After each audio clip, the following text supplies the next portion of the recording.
Hello, knife lovers. Welcome to Knife Delights. Well, we're going to continue on with the 300 series of Buck knives, and featured in this video is the Buck Cadet, a medium Stockman, and the model number is 303. Now, I happen to have two Cadets, and the first one being a 2018 model with black saw-cut V-locks, nickel silver bolsters, one nickel silver pin, and the traditional shield. Shield's upside down there. There we go. And that is a hammer hitting on a knife, cutting through a bolt. And that was originally designed to show how tough Buck knives were, that they could cut through a bolt. So the second one here is a 2019 model, and it has a little more classy look to it. As you can see, it sports rosewood covers, brass bolsters, two brass pins, and a blue shield with an anvil and the word Buck on it. Both of these knives are still in production, so you can order them if you like these knives. Now, the rosewood handled, or rosewood covers, that version of the Cadet came from the Chairman series. There was a limited release of this series that had the signature of then Chairman Chuck Buck on it. Chuck passed away in 2015. He was the grandson of founder Hoyt Buck, and to be clear, this knife does not have the signature on it.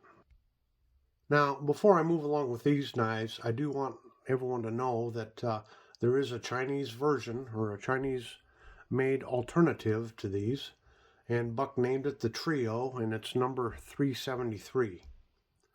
So if you're on a limited budget, or you like the knife but you don't want to spend as much on the Buck, USA-made version, why the Chinese version is probably half the price, or even less than half the price. So there is an alternative out there for those of you on a budget.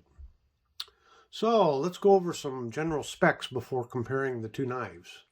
The overall length is 3 1/4 inches. I'll fold one of them up here. Let me move this back just a second. And I like to throw in the 301 Stockman in there, the full-size Stockman, just so you can get a little bit of a comparison there. Alrighty. The weight of the knives, well, the one with the V-locks covers, it comes in at 1.9 ounces, or 55 grams. And the weight of the knife with the rosewood covers, it comes in just a little bit less. It weighs in at 1.8 ounces, or 52 grams. The main blade on these knives is a 2.5 inch clip point with a 1 3/4 inch sheep's foot.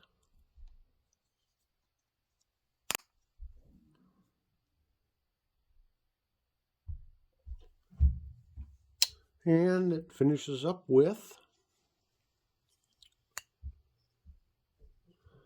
a 1 11/16 inch spade blade. And as you can see, that these blades are hollow ground. And both knives have 3 springs.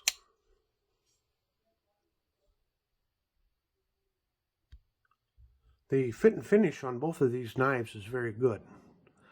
However, unfortunately, now comes the part where in the comparison here I have just a little bit of bad news. The V-locks version has excellent walk and talk. I mean, like my other Buck slip joints, they just seem to have good snap to them. They just do very well. Very good springs there. However, I got to tell you that the rosewood version, well, it's a disappointment. The walk and talk is terrible. And like on this clip on the clip blade, I almost have to push it open. It is so, there's just nothing there. Now it will snap shut, but they are so mushy. There's just a tiny bit of snap there on that blade. But you can see there is no snap there whatsoever. You almost have to push it to close it. Now I have decided that since these knives are still in production, I'm going to send this back to Buck. This will kind of serve as a test of the Buck Forever warranty, and I'll report back to you what happens, whether or not Buck stands by its claims. It's unfortunate that every now and then you might get a lemon. It can happen to any mass-produced type products. Overall, I find Buck knives to have strong springs and a good snap, but I'm willing to give Buck the chance to stand behind their product here, and I truly hope that Buck does right. So, until next time, don't let one bad apple keep you from finding delight in your other knives.